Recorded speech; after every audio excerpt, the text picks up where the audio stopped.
Welcome back to iGen Politics. This is a podcast that makes politics engaging and relevant for all generations. This is Victor Shi. I'm currently a sophomore at UCLA, was elected as the youngest delegate for Joe Biden, and also co-host this podcast. And I'm Jill Wine-Banks, the author of The Watergate Girl, an MSNBC legal analyst, co-host of this podcast, as well as of #Sisters-in-Law. And I'm also the person who wears #Jill's pins. And today's pin is a special one for our guest, Kimberly Atkins Stohr. It is number 1, and that's because she got the Outstanding Room of the Year from Room Rater. She is on the cover of their new book of special rooms. So everybody should look for that book and celebrate Kimberly Atkins Stohr. So a couple of weeks ago, we hosted the first of our #Sisters-in-Law iGen Politics crossover series, featuring a fabulous, insightful, and fun conversation with Barb McQuaid. Today, we welcome another one of Jill's #Sisters-in-Law, as she said, Kimberly Atkins Stohr, and we know it will be equally exciting. So let me tell you all about Kimberly. She is a senior opinion writer and columnist for the Boston Globe Opinion, and a very new and important publication called Theemancipator. And we'll talk to her about that so you'll learn more about it.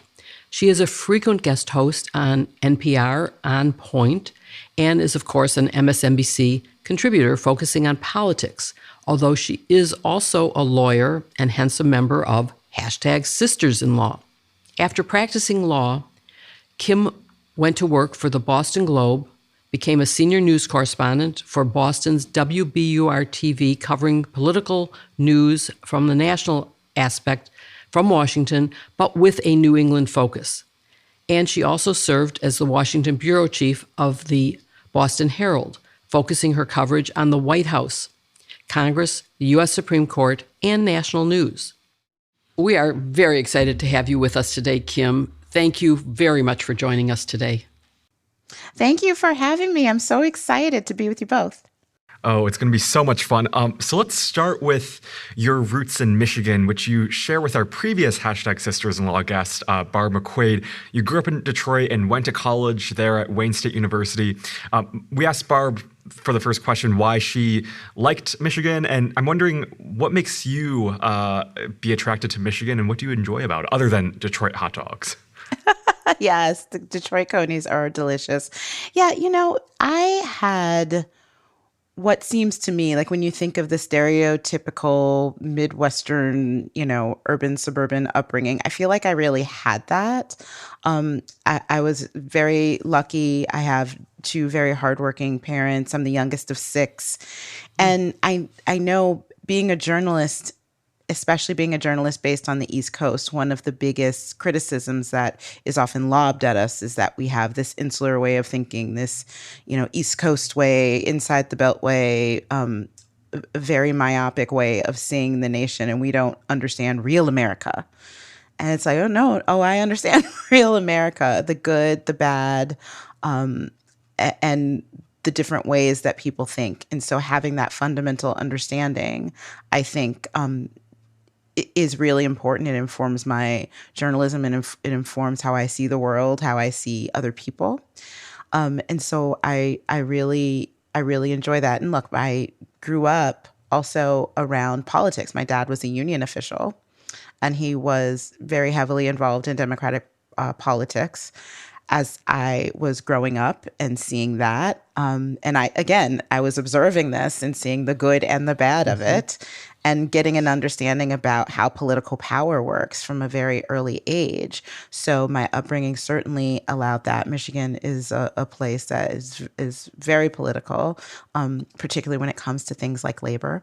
And so that was a great education. I am a proud graduate of Wayne State University, where I went for undergrad. At the time I was a student there, it graduated more Black students than any non-HBCU in the country. Wow. It was a really important institution. For a lot of people, it's commuter school. So people who are working, it's a working class community, a working class city, Detroit. So it gave them access to an affordable world-class education. And that's really important to me. I know we talk a lot about, Michigan go Barb, and Michigan State. But Wayne State, I call that the three of the big three there, because it's a huge school. So yeah, I really got a really great grounding foundation from my upbringing in Greater Detroit, and I'm really grateful for that. I have a couple of questions about your college experience because that's so interesting. But before we get to that, I heard in one of the discussions in #Sisters-in-Law that you were also a cheerleader. Did that start in high school or was that college? How did that begin? That was in high school. And I didn't intend to be a cheerleader, but I'm really glad that I was. So I loved sports growing up, especially basketball. I was a huge Detroit Pistons fan. I liked, my sisters played basketball, and I would love going to their school and seeing them play, and just loved it. And I wanted to go to, I wanted to be at all the games. So I wanted to be on the basketball teams. I am terrible.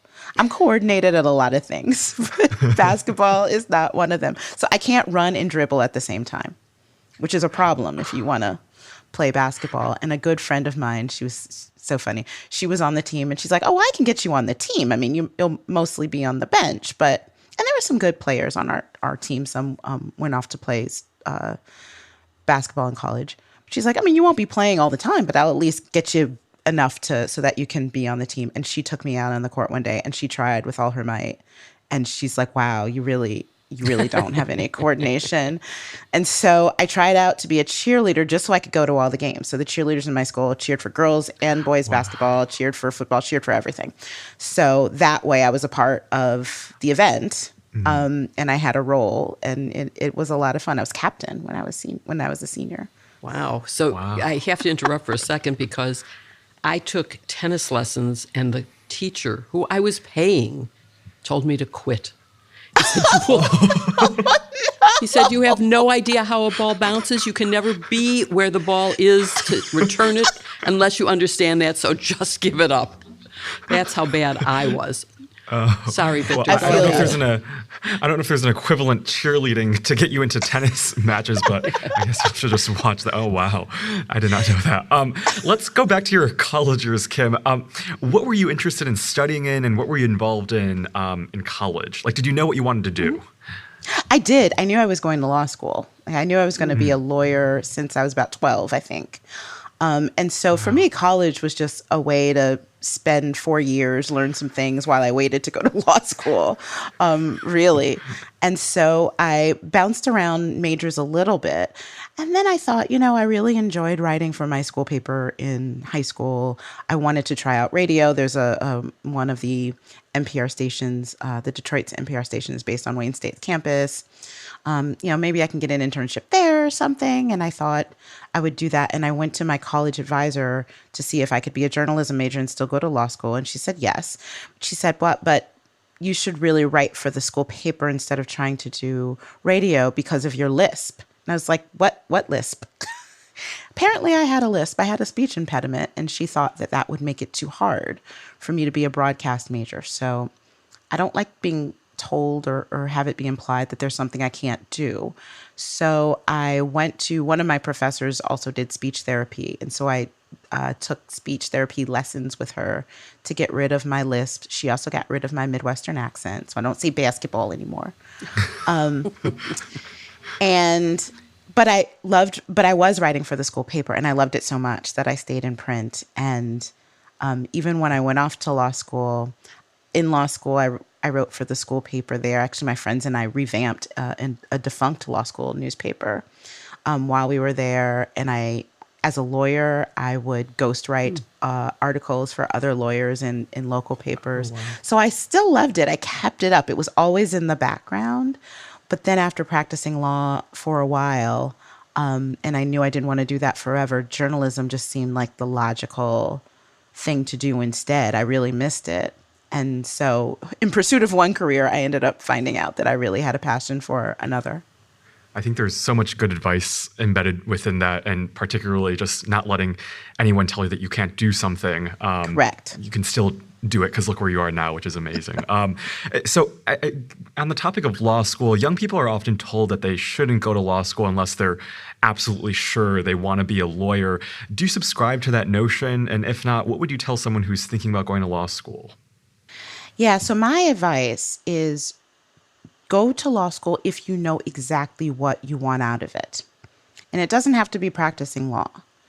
But law school is definitely not a place to go to find yourself, to buy some time, just because you think a law degree will be cool to have.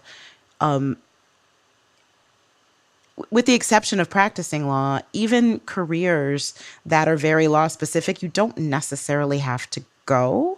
I mean, if you look at someone like Linda Greenhouse, one of the best Supreme Court reporters that's ever lived, she didn't go to law school before she started covering the court. Nina Totenberg didn't go to law school before she started covering the courts. You don't necessarily need it. Law school is a valuable thing if you know what you want out of it. If you know you want that it's because it's very specific. It's not like medical school where they teach you to be a doctor, or dental school where they teach you to be a dentist. They don't really teach you to be a lawyer. They teach you how to think in a very specific way.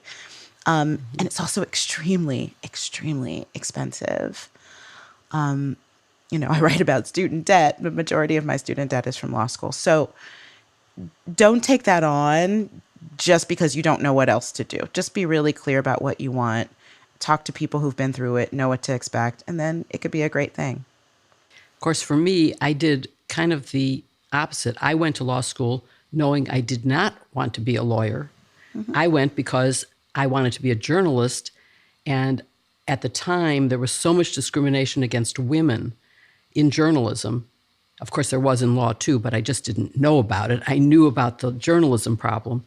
And I thought that maybe I'd be taken more seriously for a good journalism job if I had a law degree. I never expected to practice law. And I can echo what you just said, because as a result of that, my first year was just torture. If you don't want to be a lawyer, the first year of law school is painful. It's awful. It's really hard. And it's justified if you really, really want to practice law. But if you want to be a journalist, it led me to take a year leave of absence to really think about it and to work as a journalist, not sort of as a journalist. I was assistant press and public relations director of the Assembly of Captive European Nations, quite relevant in today's news world because it included, of course, Ukraine. It was all the former countries that had belonged to the Soviet Union. But anyway, so I did the opposite. And so then you did obviously go to law school in Boston, and you did go into private practice.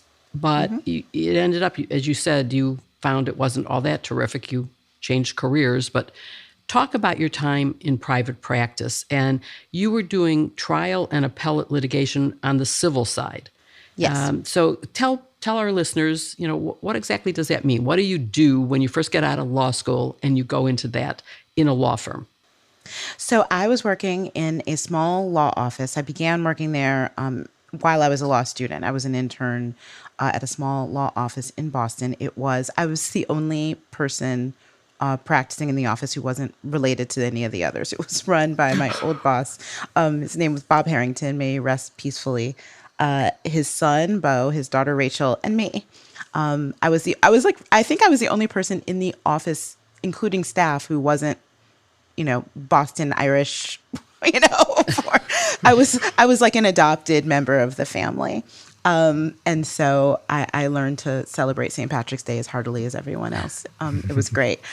But it was a great group of people, a supportive group of people who threw me right in right away. I mean, one of the biggest challenges of young law graduates when they do go into private practice is that they usually especially if they go to big firms, they're usually given this grunt work to do, right? That it's really stuff that nobody else wants to do. They're reviewing documents.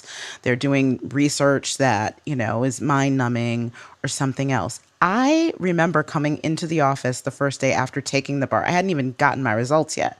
After taking the bar, and there were files sitting on my office that we divvy up the work and the caseload.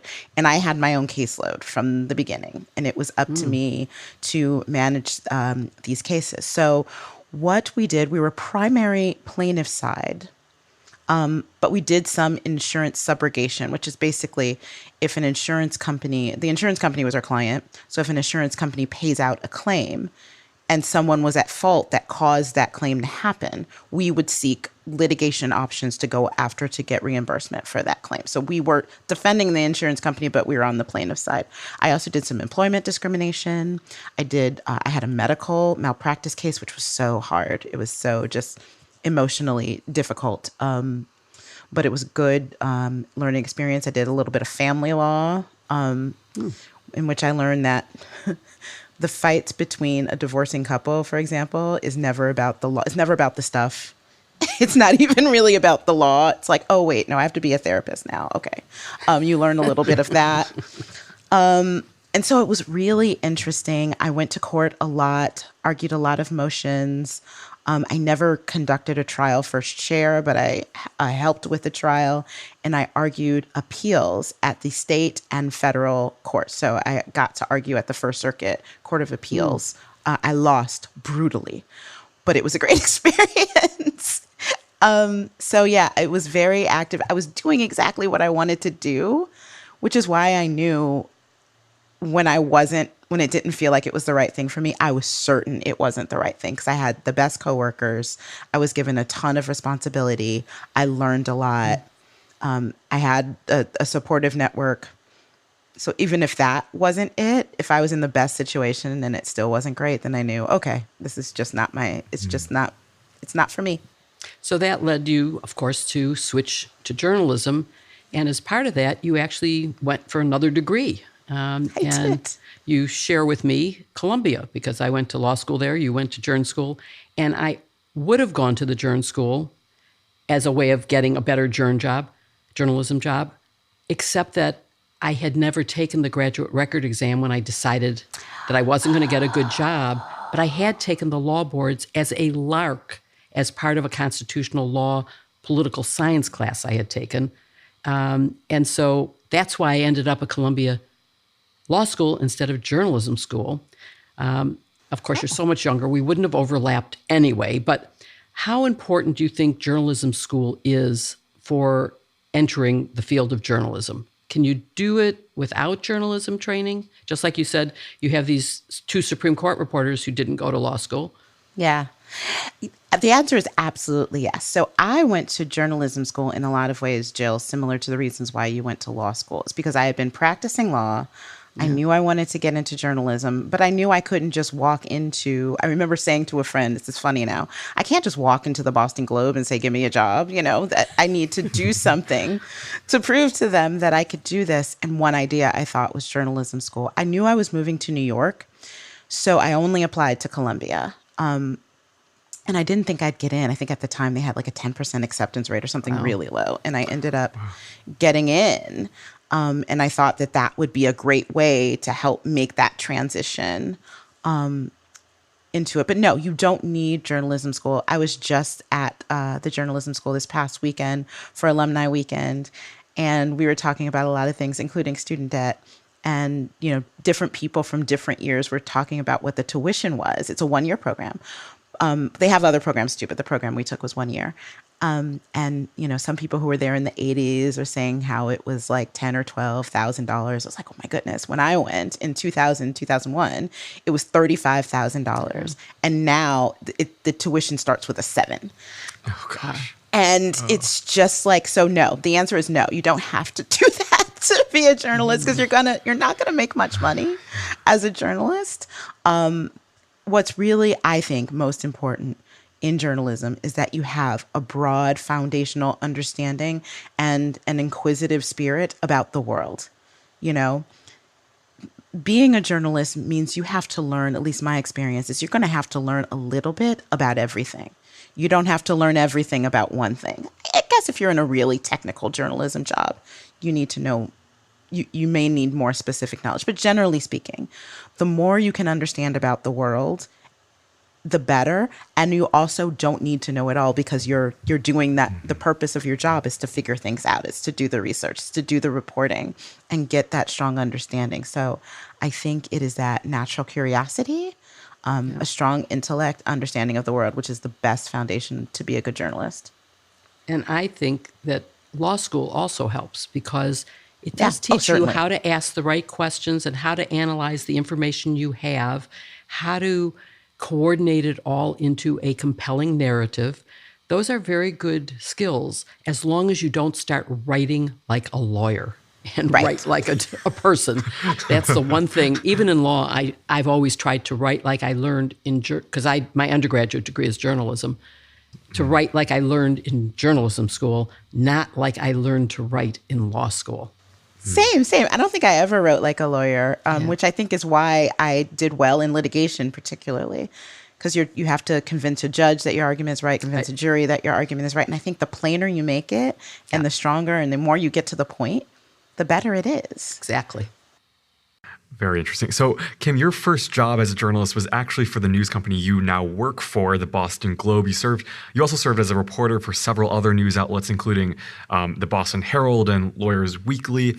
What was your first experience in the newsroom like, and was it different at, the different publications you were at? Yes, it was very different. I mean, it was really wonderful to get a job at the Boston Globe. I had lived in Boston, practiced law in Boston, so it was my hometown paper. And I was in journalism school. I remember there was a career day where recruiters would come from different newspapers, and I didn't get a slot. You had to try to sign up for slots with the recruiters, and I didn't get a slot with the Boston Globe, and I was devastated. So I followed the recruiter home. Not home, but to the airport. So there was an airport shuttle to get them back to. So I just get on the shuttle and go to LaGuardia with her and sit down and just start chatting. And made friends. And at the end of the trip, she's like, "Do I have your resume?" And I was like, "I don't know, but here it is, just in case." And she goes, "Are you flying somewhere? Are you traveling?" I said, "No, I just wanted to ride with you." You stalker, you. Oh, no. But she called me back. She said, look, at the time, the Globe didn't hire graduate students as interns, as summer interns, only undergrads who were going back to school. And so she said, "But you know what? I found this other internship that's funded by the Kaiser Foundation covering health. I can give you that one. If you're interested, you can apply for that one." And I said, yes. And I got that internship. And then I ended up getting hired which is exactly why they only do undergraduates who are not graduating yet, because they don't want to feel like they need to offer someone a job at the end of it. Yeah. But I did it, and I got a job at the end of it. So I covered health and science. Then I covered some of the communities around Boston, just general assignment reporting. I was sitting at the Globe and Herald too. I was sitting next to award-winning journalists who I'd read and was watching what they did and learning from what they did, which was fantastic. So that was really just priceless experience. I also was hired. I started the week before 9/11. So all of the reporters at the Globe at the time wrote a story about every Massachusetts-connected victim of 9/11. And remember, 2 planes left from Boston Logan Airport. So there were a lot of people impacted.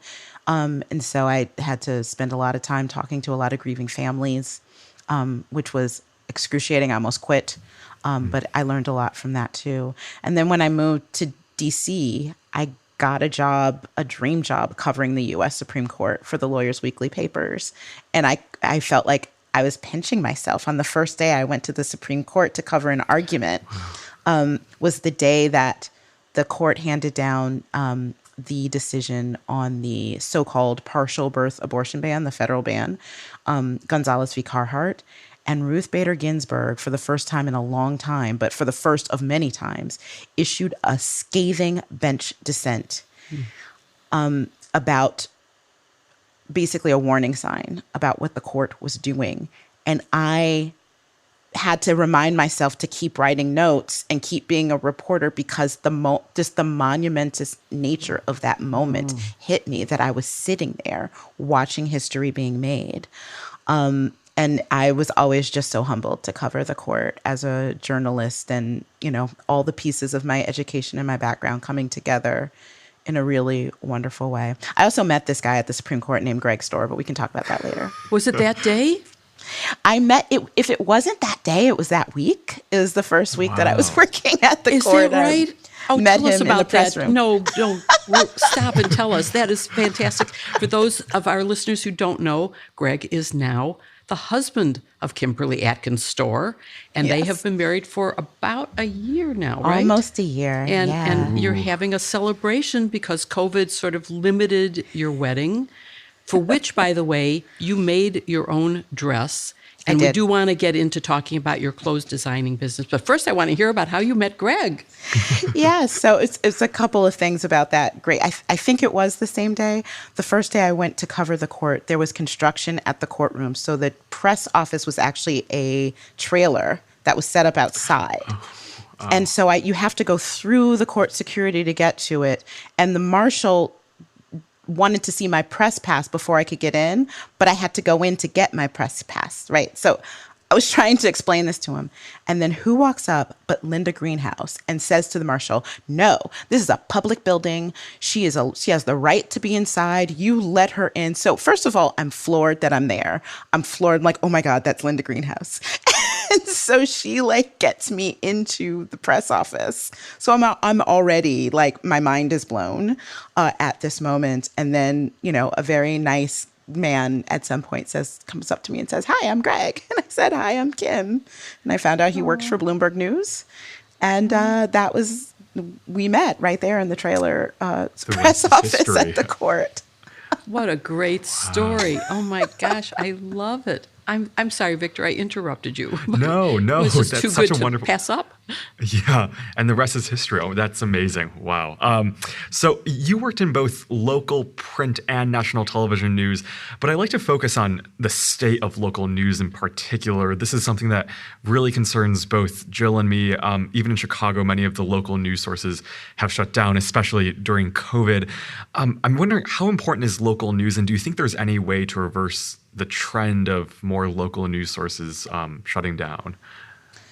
Yeah, I'm really concerned about it too. I mean, Chicago was one of the great, multiple newspaper towns. And, even I grew up reading the Tribune and Sun-Times, and, you had that. I grew up with the Detroit Daily News and News, Free too. Press. Daily News as well. I grew up with the Detroit Free Press and the Detroit News, the Boston Globe, Boston Herald. I've worked for both. I enjoyed that competition. The state of local news is in terrible peril. I feel very lucky and honored that I've worked primarily for local and regional news organizations. But my poor former employer, the Boston Herald, I was devastated when it was bought by Alden Capital, the venture capitalist. Some people call them vulture capitalists that eat up tiny newspapers and just try to wring them out of whatever profit they can make, and just destroying journalism and good news coverage in the process. I think right now, especially given the state of our democracy, understanding what's happening is so important, and that starts at the local level. I've always said that what happens in your mayor's offices, in your city councils, in your school boards is so much more important than what happens here in Washington. And I think that's even more so now because of the way that these local bodies are in some ways being manipulated, in some ways really being used to steer the national conversation. And if you don't have journalists there keeping an eye and informing the public about what's happening, it's dangerous for democracy. So listen, I'm lucky that I work now for a news organization that's owned by a billionaire, and that's the truth. Those news organizations, your Boston Globes, your Washington Post, your Bloomberg Newses, they're going to be fine. But without that sort of financial backing, local news organizations that are still trying to get ad revenue and do other things are really going to be powerless to either closing altogether or being taken over by these venture capitalist funds in a way that just is devastating to journalism. It breaks my heart. So for every young aspiring journalists out there listening, hopefully they'll consider going into local journalism. But I'm wondering, from young people that maybe you've talked to, how common is it, or is there an interest among young people to go to local journalism first after graduating from college? Or are you seeing more of young people going into, or wanting to go into national news and cover that? Well, I think journalism has changed so much. Is that when I thought, even going back to journalism as a second career, back then, the career path was you went to some small news publication somewhere. You got up and moved. I had friends who worked in Little Rock and worked in Akron, Ohio, and worked at small papers. And then you worked your way up to the bigger papers. But even by the time I got out, news was changing. And so, like I said, I started at the Boston Globe. I was very lucky. And I think being a lawyer was one reason I was able to do that. But nowadays, with online publications, with startups, with podcasting, with digital news platforms, with Substacks and all this, there are so many other ways for journalists to begin their careers that I think that's one reason that they don't have to go to, the Akron local paper to get their start. Just the media landscape is just so different now. That there are so many other ways to get involved in journalism. So I just think the industry is changing so much and so quickly. So one of the things I found out is that you were a guest host on C-SPAN. And funnily enough, you actually hosted two of my AP government teachers, Andrew Cunneen and Dan Larson, in 2018 great. For the Cram for the Exam C-SPAN review session. And I was just doing a quick search up of your name, and I went to C-SPAN, and I was like, oh, those are my teachers, which is such a pleasant surprise, which great. Is also like how small this world is. So I'm wondering, talk to us a little bit more about what it was like working for C-SPAN. Oh, my goodness. So first of all, I remember that Cram for the Exam show, and it was so much fun. Oh, that's great. I love that. So, yeah. And you were so adorable, let me just say. Thank you. I really enjoyed hosting C-SPAN. So it came about when I was covering the Supreme Court. I was on Washington Journal, the morning call-in show, as a guest because I'd written a story about the Supreme Court that they brought me on to talk about. And then the executive producer asked me if I'd be interested in being a guest host. They have a couple of journalists that they use as guest hosts to fill in when one of the regular wonderful hosts that they have there, like Pedro and Greta and others, get a much deserved day off. So I said, sure, I like learning new things. I've never hosted on television before. And so C-SPAN has this reputation, right? Especially the call-in shows, that the callers can be rather colorful, and they can. I also did this during the transition from the Obama administration to the Trump administration. So it was a particular time in our nation. But I really like the idea of listening to people where they are, and getting a better understanding about what a broader set of people think. I am certain that the viewers of Washington Journal, when I was hosting during that time, just as I did, were not as surprised at the results of the 2016 election, for example, as most of my friends. I certainly wasn't, because you could hear things that were happening. We were talking to people who had voted for Obama and who were telling us that they were going to vote for Trump and why. We were listening to people explain their views, and sometimes they were from, some of our worst instincts, and sometimes they were other things. It was a complex set of reasons why the nation was doing what it was doing. And I found it really edifying. I also learned that particularly, and yes, sometimes people would attack me and, because they didn't like the media or thought that C-SPAN was biased or thought that I was biased because sometimes I appeared as a commentator on Fox News, or thought that I was biased because sometimes I appeared as a commentator on CNN or MSNBC. And I learned in doing that, when someone called and was angry about a policy or angry about me or something, I would ask, so what do you do there in Schenectady? Or what do you do in Albuquerque? What's your job? And they would tell it. Well, so how has your job or your life been affected by the policies here in Washington, D.C.? And they would say it. I say, well, what would you want your lawmakers to do? How do you want your public officials to serve you? And they would talk about that. And at the end of that conversation, they would more likely than not say, love the show. C-SPAN's great. Thanks for taking my call.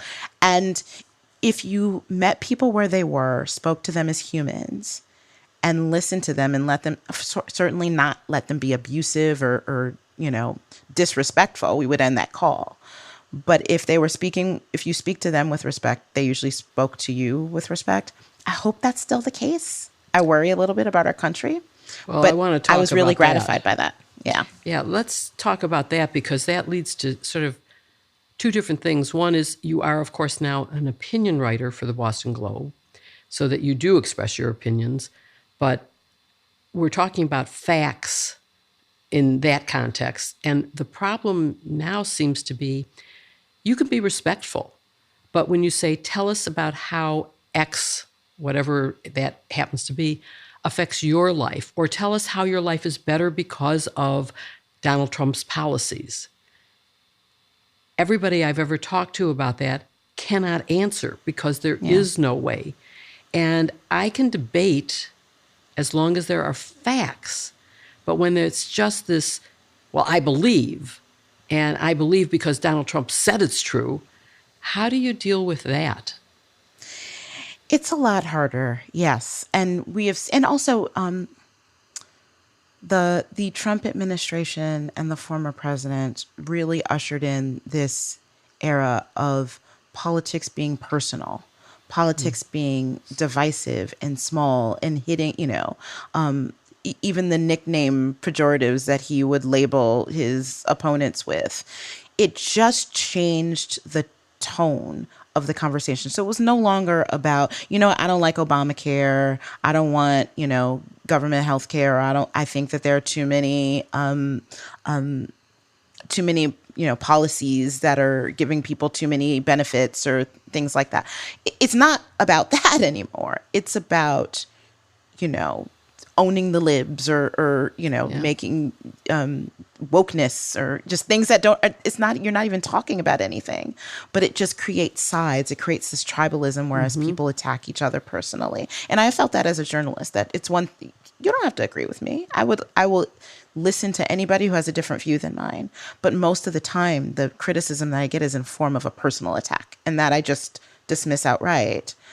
But that's the way things have changed. So I think what the point you're making about facts is an important one, but I think before we can even get to the facts, we have to get through the personal attacks and the nastiness. And then, yes, you get to the facts. I am an opinion writer, but one of the things I love most about working for Globe Opinion, and I know this is the same for other responsible news organizations and their opinion pages, we report, and our pieces are based on reporting. They are based on facts. Now, we can draw our conclusions based on what that reporting is, but it's not just me, standing on a soapbox talking about what I think. It's, we'll talk about my Emancipator piece, but that was months of research that went behind the proposals that are in the Racial Wealth Gap series. I've talked to experts, I watched congressional hearings, I went through volumes of reports. It's still based on facts. You can disagree with the conclusions, but you can't disagree with the facts. So I think if we move away from that, it is really dangerous for journalism as well as our democracy. Excellent point. And so let's talk about opinion writing, because we haven't really had too much discussion on iGen Politics about the difference between fact reporting and opinion writing, and how you made the shift from reporting to opinion writing, and how you approach it, and how you get to have an idea for what would be a good piece to write an opinion on. Yeah. So it's usually based on what's happening. It's usually based on news and responding to what's happened. So I still write, for example, about the Supreme Court. This week, the court issued an opinion that I had already written a column about, that opinion, knowing that it was coming up. So it is often based on what is happening in real time. Again, I do my own reporting on it. I don't just rely on what the news side has written about it. And it's based on something that I think, if I can bring a certain perspective to an issue from my standpoint, then that makes it more attractive to me as a topic. If it's something that I think can bring some enlightenment or nuance to a public conversation that's happening, If I see a perspective, especially as a Black woman, that I can lend. Certainly, I wrote a lot around the confirmation hearings of soon-to-be Justice Ketanji Brown Jackson. If I can bring a unique perspective or expertise, I often write about legal things. Those are the topics that I'm drawn to most. But I also don't like to be pigeonholed. I mean, I've covered Middle Eastern policy. I've been to China. I've done a lot of things besides just the law and writing about race. And I don't want to get pigeonholed into those topics. But if I can bring a perspective and make people think, I think that's ultimately my goal. So do you think trying to make people think is an important aspect of that? Yes, because if people don't examine even viewpoints, particularly viewpoints that are different from their own, how can they support their own? How can they challenge and decide for themselves what is the right thing? I think too many people parrot talking points. And I think the way to get around that is to engage people and make them think about why they think, why they believe what they believe. And I think that's really the true proverbial public square, marketplace of ideas. I want to engage in that. I want to be an active part of that. And I want other people to be an active part of that too. So I want to mention something, which is I think it's very important to bring new voices into the opinion field. And I took a course from OpEd Project, which is a one-day course on how to write an opinion piece. And I took it on a Sunday, and on Tuesday, James Comey got fired. And I went, I just took this course, and I have something to say about that. And that's really what led to my new career. But I want to say to everybody. That's a fantastic story. We'll put a link in our show notes to the OpEd Project because it really is a good way. And I have been, I would say, encouraging Victor, who has now had successfully published numerous opinion pieces, including one. Is it out yet in the Boston Globe, or is it soon to be out? Not yet, I think. Not yet, I must have read a different one. Okay, sorry. Okay. I did read your, but I have read your work, Victor. Yeah, he had one in the Chicago Tribune, one in USA Today. Yes, I think maybe that's the one I saw. And now there is one that they have accepted at the Boston Globe. So it's a terrific thing to be able to get your point across. And in one of them, he has suggested a new department for the White House, which I think is a brilliant idea. Is that one out yet? Because I don't want to give it away if it No, not yet. It's not. Okay. Shut up, Jill. I can't wait to see it. It's a really great idea that I think is a real cause. But okay, sorry. I'm shutting up and letting Victor ask the next question. You're good, Jill. So recently, the Boston Globe teamed up with the Anti-Racist Project and launched the Emancipator, which you briefly mentioned a little while back. You're a senior columnist there. First, tell our audience about what the Emancipator is and why it's so needed now. Yes, so the Emancipator grew out of a conversation that Dr. Ibram Kendi at BU's Center for Anti-Racist Research and my old boss, Bina Venkatraman, who was editor of the Globe's editorial page. There was an event that they did, a Zoom event at the beginning of the pandemic. And after that event, they had a chat and they were talking about abolitionist newspapers and how these newspapers from the 19th century didn't just advocate for the end of the institution of slavery, but they wrote pieces that talked about how Black people can become fully participating citizens in society, not just not be enslaved and not just vote, but run for office, not just have the right to access an education, but to start schools and to be intellectuals at the top of academia, not just be able to work, but to start businesses and to be the heads of industry, how to make Black people just fully participate in society. And it was just really revolutionary and forward thinking for the time. And we wanted to take that same approach to look at the discrimination that exists in American systems today and say, well, how can we remove those barriers so that we can realize that ideal? So I start with the term life, liberty, and the pursuit of happiness from the Declaration of Independence.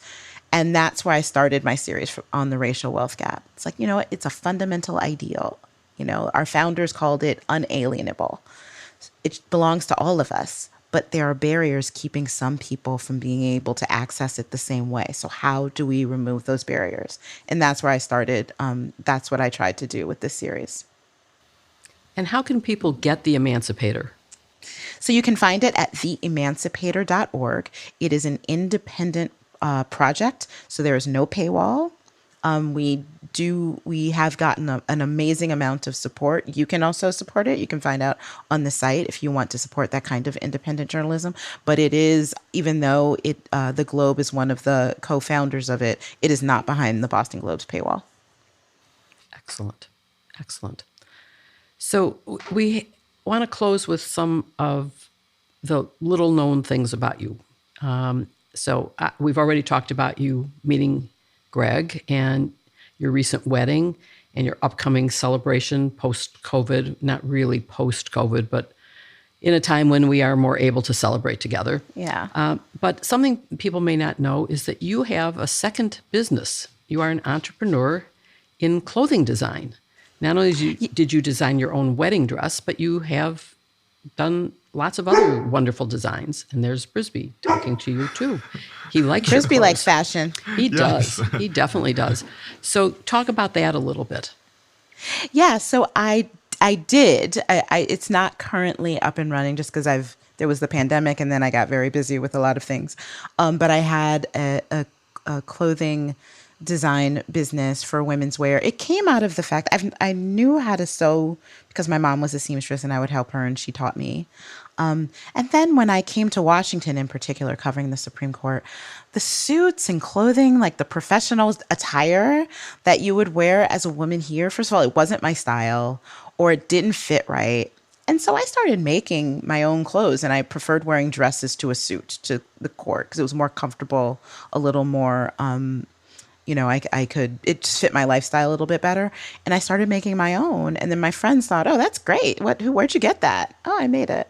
Oh, can you make me one? Okay. So I started making things for my friends. And then other people started inquiring. And I thought, if I'm going to make it for other people, I'm going to charge them. And so I need to learn how to start a business. I went to the local government office and said, okay, if I want to start a business, what forms do I need? What permits? And I figured it out. I started a business. I turned it into an LLC. So I learned that aspect of it myself too, while also making the clothes. And it was a great learning experience. I connected with particularly the Washington, D.C. fashion industry, but even the fashion industry beyond. I was the local president of the International Fashion Group International, the International Fashion Trade Association, which had members like Anna Wintour and other people. Wow. I did fashion shows and it was really fun. It was a ton of work, but it was really fun. And I miss being in the middle of that a little bit. But my journalism career just really got so busy that I had to put that to the side for a bit. But I'll go back to it. Good. And maybe you'll be a candidate on Runway. And become a famous Project designer. Runway. That's too stressful. That's too stressful because they make things out of like trash and stuff. I don't want to have to do that. I want to just make the pretty clothes that I want to make. So you missed the last episode of #Sisters-in-Law, and we talked about naming your memoir. So I'm going to give you a chance to tell us what you would name your memoir. Oh my goodness. What would I name my memoir? I think it would be treading my own path in 6-inch heels. I love that. One of the first titles I thought of for my memoir, which ended up being called, of course, The Watergate Girl, as a way of capturing the era when we were called girls, was Dancing Backwards in High Heels, which captures the obstacles that women have to overcome, including doing everything men do, only backwards and in high heels. Yes, that's a great one. Yeah. The other thing, and one of my favorite pins for my book tour was a picture, a pin of a couple where the woman is dancing backwards in high heels. It's fabulous. Oh, that's great. Fabulous pin. And the other thing is, okay, so we're about to wrap up. And one of my favorite things about you, among many, many, many favorite things, is your singing. So what's your favorite song for the day? And can you sing us out of this episode? What is my favorite? So I'm trying to think. It's May, it's spring, warm weather is coming, so maybe something like that. Here comes the sun, do do do do. Oh. Here comes the sun, and I say it's all right. That was great. Bravo. That was spectacular. Absolutely. Absolutely fabulous. Thank you. Thank you. Thank you. Thank you. And we can see your wonderful background, which was the #1 winner on Room 10. Raider. Yes. And so a 10 out of 10.